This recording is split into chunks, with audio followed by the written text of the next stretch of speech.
Masih seputar kasus pembunuhan Brigadir Nofriansyah Yosua Huta Barat atau Brigadir J. Informasi terbaru kini makin memanas. Pasalnya terdakwa Barada Richard Eliezer atau Baradae membeberkan ia mengaku pernah membohongi Kapolri Jenderal Listio Sigit Prabowo saat menjelaskan peristiwa penembakan di Duren 3. Menurut Eliezer, dia disuruh Verdi Sambo untuk berbohong ke orang 01 Kepolisian Indonesia itu. Verdi Sambo memerintahkan Eliezer untuk berbohong dan menjelaskan sesuai skenario yang ia buat.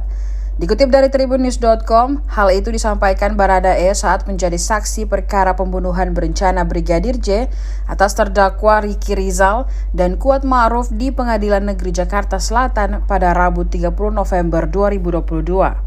Seperti diketahui, usai peristiwa di Duren 3, Baradae dipanggil menghadap Kapolri Sigit untuk memberikan keterangan. Baradae mengaku bertemu dengan Verdi Sambo di depan ruang Kapolri Sigit.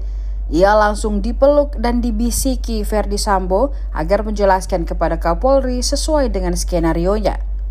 Makanya Baradae tidak menjelaskan peristiwa yang sebenarnya kepada Kapolri, namun menceritakan sesuai dengan skenario kebohongan Verdi. Seperti diketahui, Baradae berkata jujur soal kebenaran kasus Brigadir J kepada Kapolri setelah pertemuan kedua.